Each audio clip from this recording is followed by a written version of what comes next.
하나님 말씀을 봉독합니다. 요한계시록 3장 14절에서 22절 말씀을 교독하면서 봉독합니다. 라오디가 교회 사자에게 편지하라. 아멘이시요 충성되고 참된 증인이시요 하나님의 창조의 근원이신 이가 이르시되 내 행위를 아노니 내가 차지도 아니하고 뜨겁지도 아니하도다. 내가 차든지 뜨겁든지 하기를 원하노라. 내가 이같이 미지근하여 뜨겁지도 아니하고 차지도 아니하니 내 입에서 너를 토하여 버리리라. 내가 말하기를 나는 부자라 부유하여 부족한 것이 없다 하나 내 곤고한 것과 가련한 것과 가난한 것과 눈먼 것과 벌거벗은 것을 알지 못하는도다. 내가 너를 구원하노니 내게서 불로 연단한 금을 사서 부유하게 하고 흰 옷을 사서 입어 벌거벗은 수치를 보이지 않게 하고 안약을 사서 눈에 발라보게 하라. 무릇 내가 사랑하는 자를 책망하여 징계하노니 그러므로 내가 열심을 내라 회개하라. 볼지어다 내가 문 밖에 서서 두드리노니 누구든지 내 음성을 듣고 문을 열면 내가 그에게로 들어가 그와 더불어 먹고 그는 나와 더불어 먹으리라. 이기는 그에게는 내가 내 보좌에 함께 앉아 하여 주기를 내가 이기고 아버지 보좌 함께 앉은 것과 같이 하리라. 귀 있는 자는 성령이 교회들에게 하시는 말씀을 들을지어다. 아멘. 아멘. 오늘도 거룩한 주일날 성전과 각 부속실과 또 가정에서 예배드린 여러분에게 주의 평강과 능력이 함께하기를 주님의 이름으로 축복합니다. 아멘. 자, 우리 옆에 분 많이 떨어져 있지만 눈으로 또 손을 들고 할렐루야 좌우에 인사합니다. 할렐루야. 자, 우리 가정에서 계신 분들도 주의 은혜가 함께하기를 주님의 이름으로 축복합니다. 우리 가정 계신 분들하고 저하고 인사합니다. 할렐루야.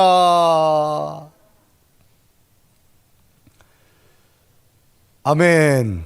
아멘. 우리들은 삶의 많은 부분에서 무엇을 결정할 때면 그냥 하지 않고 평가를 합니다. 이거를 사야 되냐 말아야 되냐, 이것을 선택해야 되냐 말아야 되냐, 중요한 것을 결정할 때면 우리는 평가를 하게 됩니다. 평가란 말은 물건 값을 헤아려 매긴다라고 하는 것이 있고 사물의 가치나 수준을 평한다라고 할 때 우리는 평가라고 말합니다.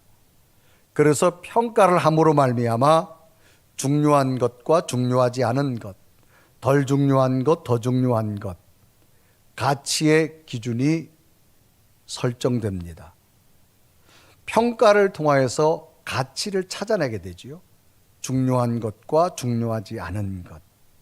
그래서 가치라고 하는 것은 사물이 지니고 있는 쓸모, 값어치 또는 어떤 관계의 중요성을 우리는 가치라고 하는 단어 속에 포함되어 있는 내용입니다. 그래서 영어로는 value라고 하는 단어를 쓰게 되어집니다. 이 value는 명사와 동사로 구분되어지는데 명사로서는 경제적 가치를 표현할 때 나타납니다. 그래서 물건 값이 얼마냐? 그래, 그 가격을 매길 때 value, 명사로 사용하게 되어지고 동사로서는 어떤 관계성을 말합니다. 소중하게 여기냐, 소중하게 여기지 않느냐. 친구와 관계를 소중하게 여긴다라고 할 때 여기도 가치, value라고 하는 단어가 동사로 사용하게 되어집니다. 그래서 명사와 동사로 사용하는 이 value의 정의를 보면 객체가 지니고 있는 길이나 형태, 이런 것의 성질을 문자나 숫자로 표현해내는 말을 value라고 하는 단어를 씁니다. 이런 모습을 볼 수 있죠. 과일 마트를 가다 보면 과일이 쭉 이렇게 진열되어 있습니다. 똑같은 과일이지만 맛이나 신선도나 모양과 크기에 따라 진열의 위치가 달라져 있다는 것을 우리는 볼 수 있습니다. 간혹 길 옆에 있는 마트라고 하면 길 옆에 보면 이런 바구니에 귤을 이렇게 담아 놓습니다. 대체적으로 보면 10,000원어치를 한 바구니 이렇게 담아놔요. 그럼 그 귤은 쉽게 누구나 지나가면서 귤을 사가져 갈 수 있게 만들어 놓습니다. 그런데 그 귤은 그 과일 매장에서 최고 좋은 귤이 아닙니다. 누구나 쉽게 사가지고 갈 수 있는 어떤 제품의 퀄리티로 말하면 아주 특 A급은 아닐 겁니다. 그런데 만약에 똑같은 귤이라도 그 집 마트 안쪽 깊은 곳을 들어가 보면 저장고에 특 A가 따로 더 진열되어 있습니다. 그것은 과일의 가치가 다르다 그 말이죠. 가격이 다르다 그 말입니다. 우리가 어느 백화점을 가다 보면 이제 백화점 층층이 올라가면서 쇼핑을 할 때 에스컬레이터를 타게 됩니다. 에스컬레이터를 타다 보면 꼭 옆에 물건 파는 매대가 있습니다. 거기 보면 거기에 있는 매대의 물건은 누구나 쉽게 접근해서 접근할 수 있는 가격표로 거의 구성되어 있습니다. 그런데 똑같은 제품이라도 본 매장 가면 전혀 다른 제품입니다. 다른 제품이면서도 가격의 퀄리티는 이 밸류는 굉장히 높게 책정되어 있는 것을 볼 수 있습니다. 특히 명품 매장을 들어가다 보면 들어가는 입구부터 다릅니다. 질서를 지켜야 됩니다. 순서를 기다려야 됩니다. 함부로 들어가서 만질 수도 없습니다. 직원들도 꼭 장갑을 끼고 그 제품 하나하나를 만지게 되어집니다. 그럼 왜 똑같은 매장에서도 이렇게 위치와 가격과 제품의 대함이 다른가라고 하는 것의 대답은 가치가 다르기 때문입니다. 밸류가 다르기 때문입니다. 가격이 다르기 때문이지요. 그 제품을 평가했을 때 제품의 모양, 크기, 제품의 구성, 쓸모가 다르고 값어치가 다르기 때문에 그 매장에 진열된 위치가 다르다라는 겁니다. 사실 이런 평가로 가치를 구분하며 모든 분야에 적용되는 것은 오늘 우리의 사회 현실적 그대로 삶 속에서 나타나고 있는 일입니다. 직장에서도 사회생활에서도 공동체에서도 사람들이 여러 가지 밸류의 모습에 따라서 살아가고 있는 것을 봅니다.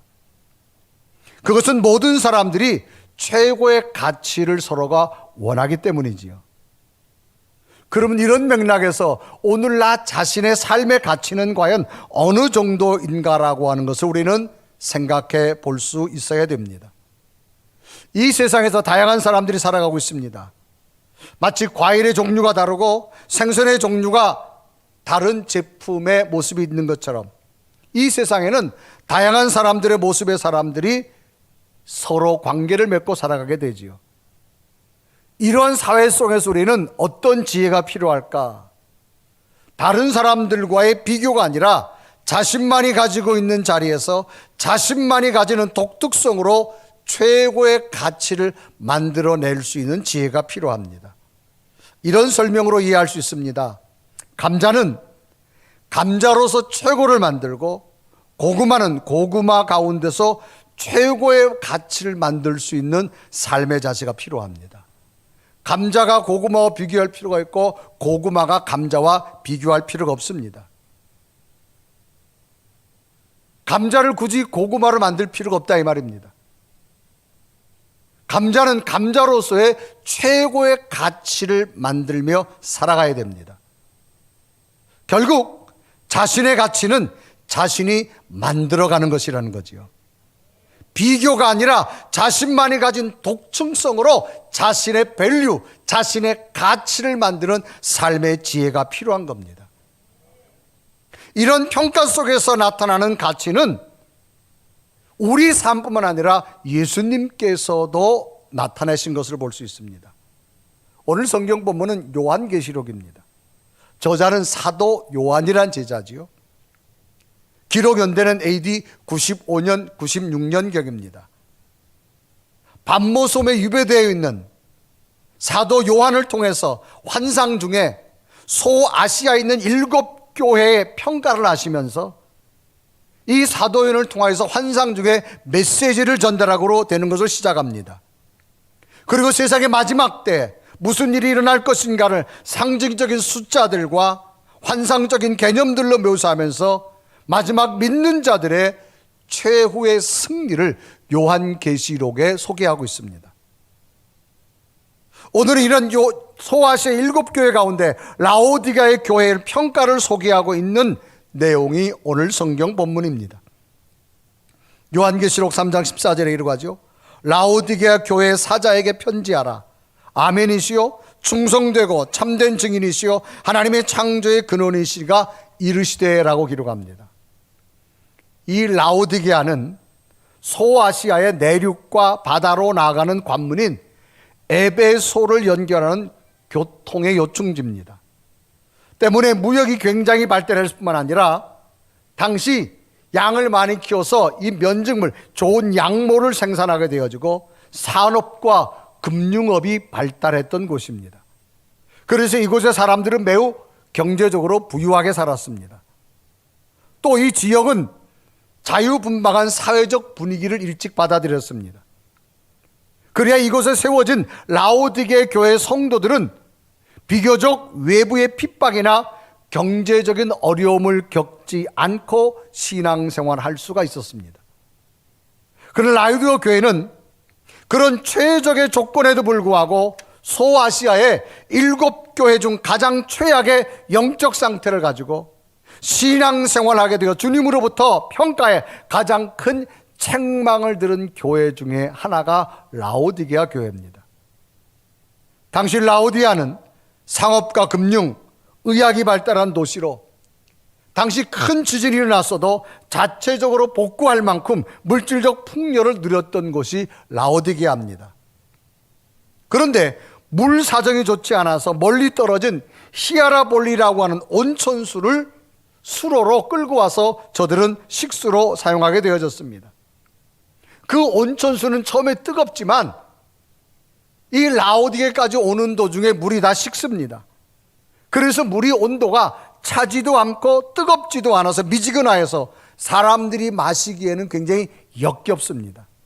그래서 주님께서는 당시 라오디게 교회 성도들의 신앙을 평가하기를 너희들이 차지도 않고 뜨겁지도 않은 온천수에 비유하시면서 마시지 못하는 온천수처럼 주님께서는 토해버리겠다, 그렇게 말씀하고 있습니다.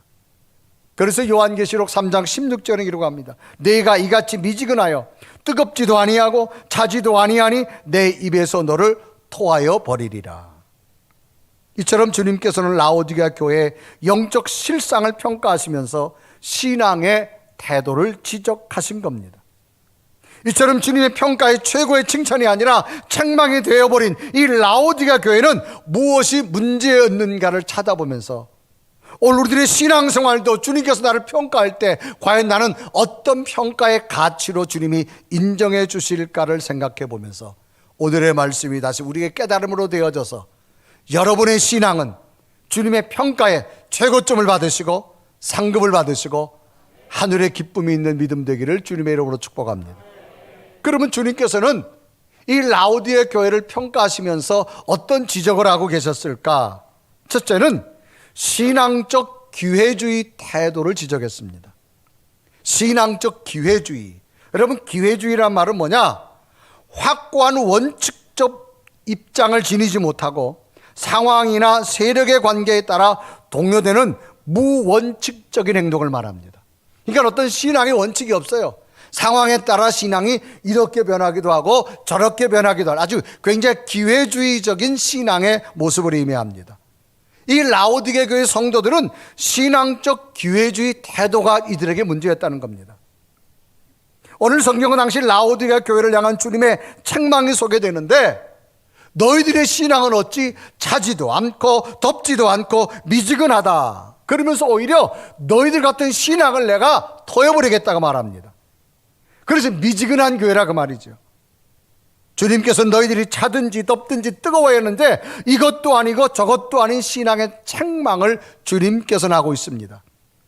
그래서 요한계시록 3장 15절 우리 한번 다 같이 읽습니다.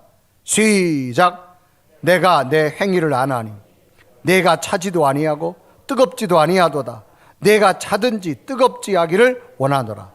여기서 차다란 말은 뜻은 전혀 복음을 받아들이지 않은 상태, 하나님에 대해 무관심하다 그 말입니다. 반대로 덥다란 말은 신앙에 열정적으로 뜨거운 상태를 말합니다. 그러니까 너희들이 아예 나를 모르든지 아니면 뜨겁든지 해야 되는데 이것도 아니고 저것도 아니고. 이 말은 뭐예요?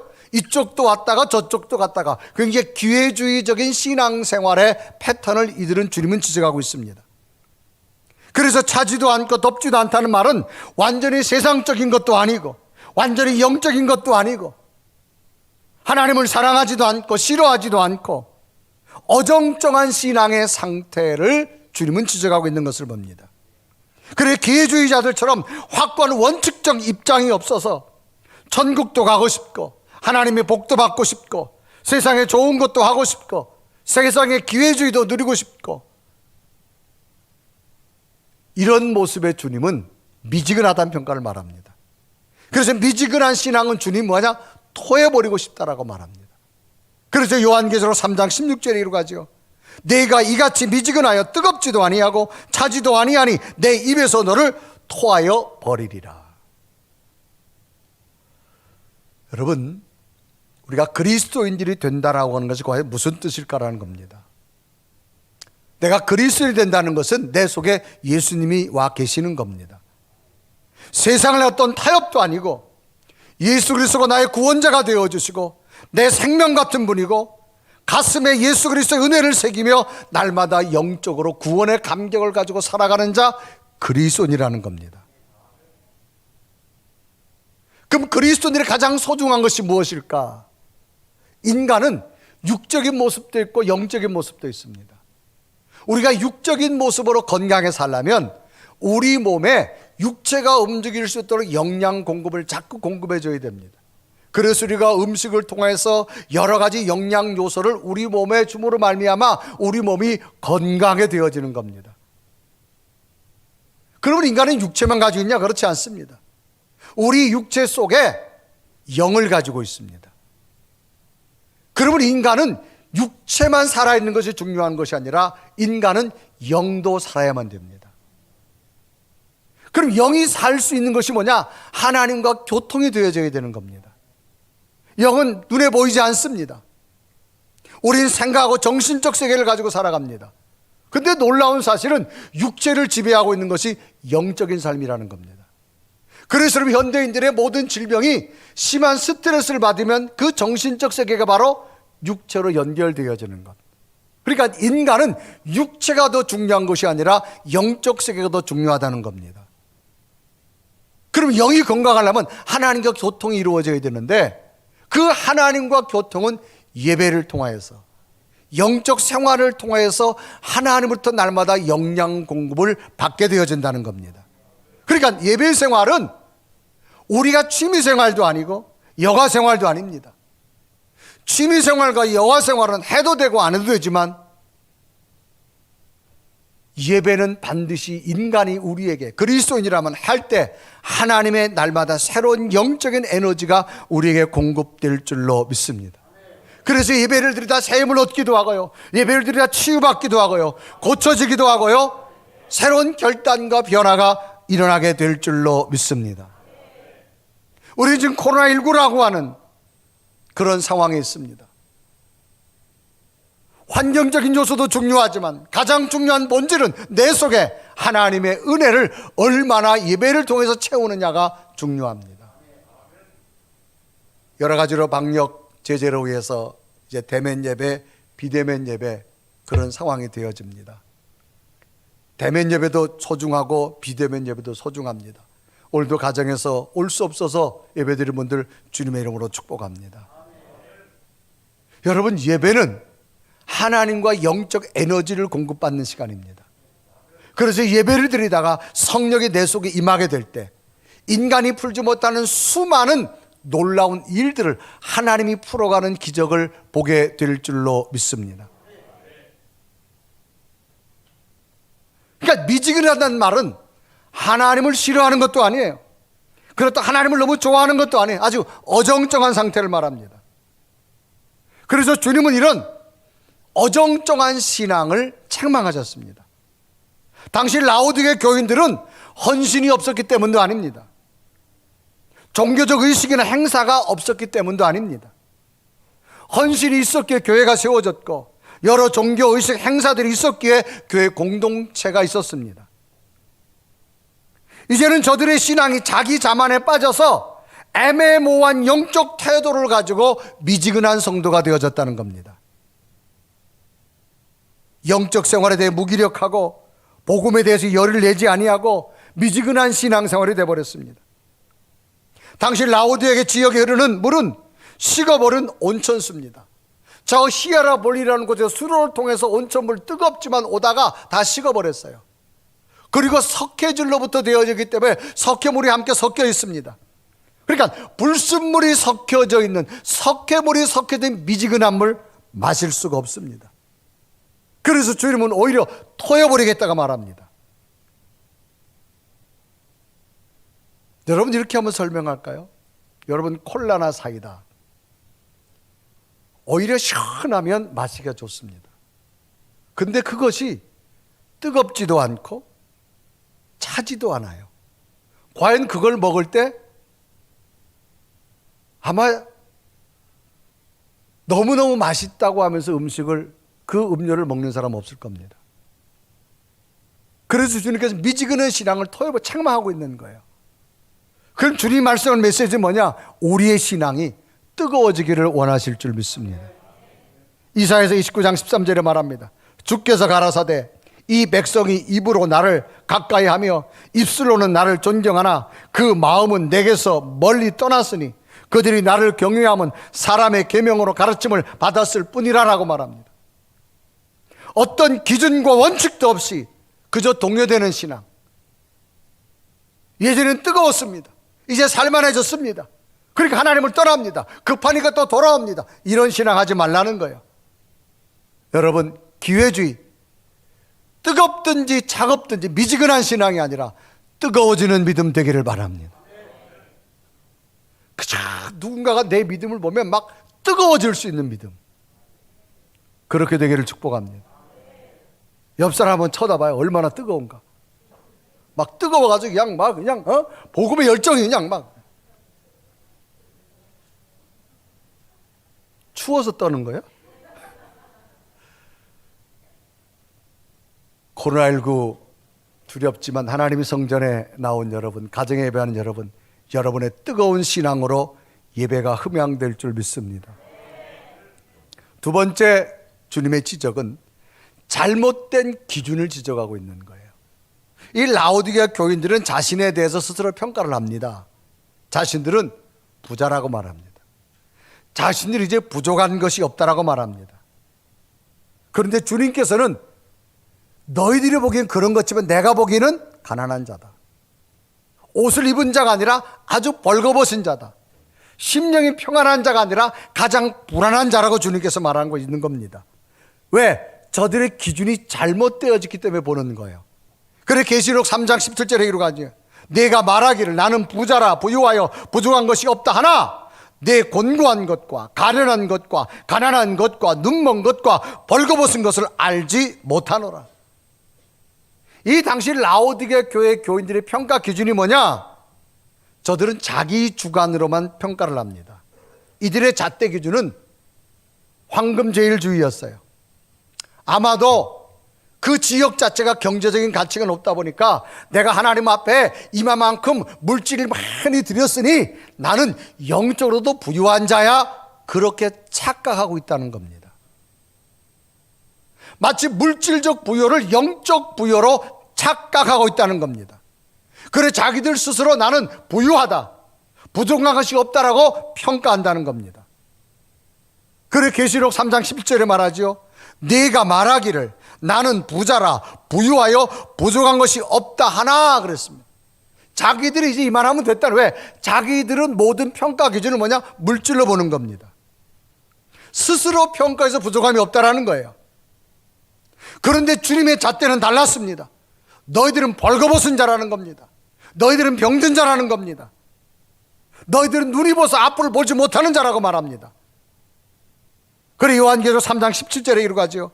내 곤고한 것과 가련한 것과 가난한 것과 눈먼 것과 벌거벗은 것을 알지 못하는도다. 그러면 똑같은 현실에 왜 주님이 보는 관점과 저들이 보는 관점이 달랐을까요? 라오디게 성도들은 이제 부유하고 부족함이 없다, 이만하면 됐다라고 말하고, 주님은 벌거벗었다고 말하고, 너희들은 부족한 자라고 말하고, 너희들은 눈먼 자라고 말했을까요? 기준이 달랐기 때문입니다. 여러분, 기준이라고 하는 것은 중요합니다. 기준이 잘못되면 세상은 혼돈되어집니다. 기준은 언제나 동일해야 됩니다. 예전의 10cm나 오늘의 10cm가 같아야 됩니다. 예전의 100g이나 오늘의 100g이나 같아야 됩니다. 그런데 예전의 10cm가 지금 12cm가 기준이 됐다? 사회는 혼돈스러울 수밖에 없습니다. 건축이 되어질 수 없고 사회 구조가 그렇게 되어질 수가 없습니다. 그래서 성경은 캐논이라는 단어를 씁니다. 이건 뭐냐? 곧은 자라는 뜻이에요. 그러니까 하나님의 말씀은 자와 같다는 겁니다. 예전에 10cm, 2000년 전에 10cm는 지금도 10cm고 2000년 전에 100g은 지금도 100g이라는 겁니다. 그래서 하나님 말씀을 진리라고 말합니다. 진리라는 것은 뭐예요? 참된 이치, 참된 도리라고 말합니다. 언제 어디서 누구에게나 보편타당하게 적용될 수 있는 가치가 뭐냐? 진리입니다. 그래서 예수님께서 너무나 분명히 말했죠. 요한복음 14장 6절 다 같이 읽습니다. 시작. 요한복음 14장 6절 제가 읽습니다. 예수께서 이르시되 내가 곧 길이요 진리요 생명이니 나로 말미암은 것처럼 아버지께로 올 자가 없느니라. 예수님께서 주님은 곧 길이라고 말합니다. 2000년 전에도 예수 그리스도 통해 천국 가는 것이고 지금도 예수 그리스도를 통해서 천국 가게 될 줄로 믿습니다. 그런데 주님께서는 라오디게 성도들을 말하면서 이들이 평가 기준이 달랐어요. 자기들 생각으로 물질적이니까 이만하면 부유하고 이만하면 신앙생활 잘하고 이만하면 됐다라고 자신만만할 때 주님께서 책망합니다. 너희들은 벌거벗은 자다, 앞을 보지 못하는 자다, 가장 곤고한 자라고 말합니다. 왜? 가치 기준이 잘못됐어요. 여러분, 기준은 하나님의 말씀만이 되시기를 바랍니다. 그래서 마지막 세 번째는 주님이 저들을 향하여서 권면하고 있습니다. 그 권면은 뭐냐? 마지막 세 번째는 이제 너희들이 열심을 내기를 주님은 원하고 있습니다. 그래서 너희들이 좀 열심을 내라는 겁니다. 라오디게 성도를 통해서 책망하셨지만 그래도 사랑하는 성도들이기 때문에 너희들이 다시금 그리스도 안에서 좀 열심을 냈으면 좋겠다. 그리고 요한계시록 3장 19절에 기록합니다. 물은 내가 사랑하는 자를 책망하여 징계하노니 그러므로 내가 열심을 내라 회개하라, 그 말입니다. 라오디게 성도들 너무나 뜨뜨미지근했습니다. 이것도 아니고 저것도 아니었어요. 기회주의였어요. 자기 마음대로 자기 기준대로 신앙생활합니다. 주님께서 말합니다. 다 틀렸다. 이제는 회개하고 다시 열심을 내라. 그래야만 너희들의 신앙이 바른 신앙이 되어질 수 있음을 주님은 지적하고 있다라는 겁니다. 여러분, 열심을 내라는 말은 헬라어로 덥다라고 해당되는 체스토스란 말입니다. 이 말은 뜨거워지다, 이 말은 뜨거워지다. 부글부글 타는 심정으로 불타는 것처럼 회개하여서 하나님 앞에 바로 서기를 원하는 주님의 간절한 마음. 주님은 라오디게 성도들의 신앙을 잘못을 지적합니다. 그러면 다시금 회개해서 너희들이 열심을 해서 심령이 불타는 성도들이 되기를 간절히 원하는 주님의 모습입니다. 오늘을 사랑하는 여러분, 라오디게 교회의 성도들을 보면서 우리들의 신앙의 모습은 과연 어떨까요? 라고 하는 겁니다. 초대교회 성도들은 믿음 자체가 죽음이었습니다. 당시 로마의 권력이 예수 그리스도를 십자가에 못 박아 죽었습니다. 그러므로 예수 그리스도를 믿는다고 하는 자체는 죽음입니다. 그런데 초대교회 성도들은 예수 그리스도를 만난 이후에, 부활을 주님을 만난 이후에 저들은 뜨거웠습니다. 막 불타올랐습니다. 한쪽 팔이 잘려가면서도 복음을 증거하게 되어지고 끝내는 순교자가 되어지면서 복음을 증거한 그 복음의 역사가, 로마는 멸망했지만 2000년이 지난 지금 복음의 역사는 전 세계를 통하여서 새로운 구원의 소식이 되어진 줄로 믿습니다. 그것은 주님은 지금도 살아 계시기 때문입니다. 오늘 우리의 신앙은 기적을 만드는 신앙이 되어야 됩니다. 어떤 상황 속에서 미지근한 자가 되지 마십시오. 더 뜨거워지는 자가 되기를 주님을 축복합니다. 코로나19 온 거 우리가 부정할 수 없습니다. 이 환경 속에서 뜨거워지는 믿음이 되시길 바랍니다. 여러분의 잣대가 아니라 그리스도의 잣대가 되십시오. 그리스도의 진리가 되십시오. 예수 그리스도를 통해 천국 가고 예수를 통해 구원받을 수가 있습니다. 다시금 열심을 내셔서 하나님 앞에 책망 듣는 자가 아니라 칭찬 듣는 자가 되어져서 다 하나님 나라에 상급받는 여러분 되기를 주님의 이름으로 축복합니다. 우리 한번 고백하며 찬양할까요? 그럼 우리에게 필요한 것이 무엇일까요? 날마다 하나님의 거룩한 성령 내 속에 임하여 주옵소서. 우리 고백하며 하나님 앞에 찬양합니다. 성령이 계시네.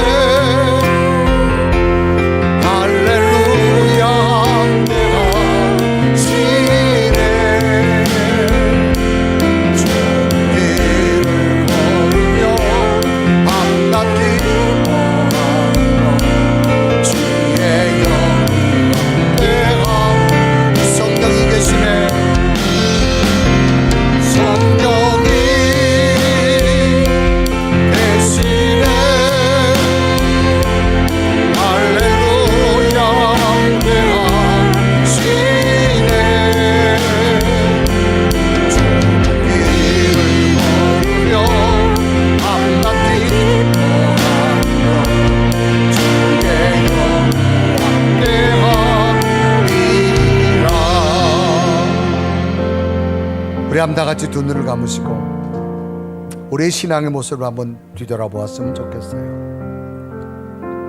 오늘 주님이 내 믿음의 모습을 본다면 나는 라오디게 교회 성도들의 모습과 얼마나 다를까? 내 신앙은 얼마나 뜨거운지. 혹시 내가 예수 그리스도를 믿으면서 직분을 감당하면서 편리주의에 따른 기회주의 신앙은 아닌지, 자기만이 가지고 있는 잘못된 기준으로 말미암아 자기를 평가하고 자만하고 있지는 않은지, 다시금 영적 열심을 내기를 원하시는 주님의 음성, 오늘 내게 주신 음성으로 들으시고 하나님 두렵지만 믿음으로 살겠습니다. 초대교회 성도들은 믿음 자체가 죽음이었지만 그러나 주님은 저들로 하여금 패망이 아니라 승리케 만들어주신 주님의 능력, 우리의 신앙 다시금 하나님에게 충만하여 주셔서 날마다 내가 뜨거워지는 믿음, 뜨거워지는 신앙, 뜨거워지는 열심, 하나님 앞에 세워지는 믿음 되게 하여 주옵소서. 날마다 성령이 임하셔서 내 영적 세계와 내 삶을 하나님의 장중 가운데 붙잡아주는 능력 있는 성도들의 삶이 되기를 원합니다. 주님 이 시간 기도하겠습니다. 내 속에 성령이 계셔서 날마다 나를 새롭게 하시고 기회주의 신앙이 아니라 미지근한 신앙이 아니라 뜨거운 신앙이 내 모습이 되어져서 하나님이 기적을 일으키게 허락하여 주옵소서. 간절한 모습으로 고백하며 기도드립니다. 살아계신 하나님, 오늘도 거룩한 주님, 참된 예배자의 모습으로 예배를 드립니다. 하나님 앞에 간구합니다. 하나님 이 시간 내 속에 다시 나를 돌아보고 하나님 앞에 영적 열심을 가지고 미지근한 신앙이 아니라 기회주의 신앙이 아니라 잘못된 기준이 아니라 하나님이 준비한 것들을 세워주시고 온전한 믿음의 고백, 능력의 고백, 영적인 성도 될 수 있도록 주께서 인도하여 주옵소서. 살아계신 하나님, 오늘도 말씀 가운데 깨닫게 하시고 내 믿음을 돌아보게 하시고 우리의 신앙이 미지근한 자가 아니라 영적으로 뜨거운 자가 되어져서 또 다른 하나님의 기적을 볼 수 있는, 하나님의 세계를 체험할 수 있는 믿음의 성령의 사람들 되게 하여 주옵소서. 예수 그리스도의 이름으로 간절히 기도드리옵나이다.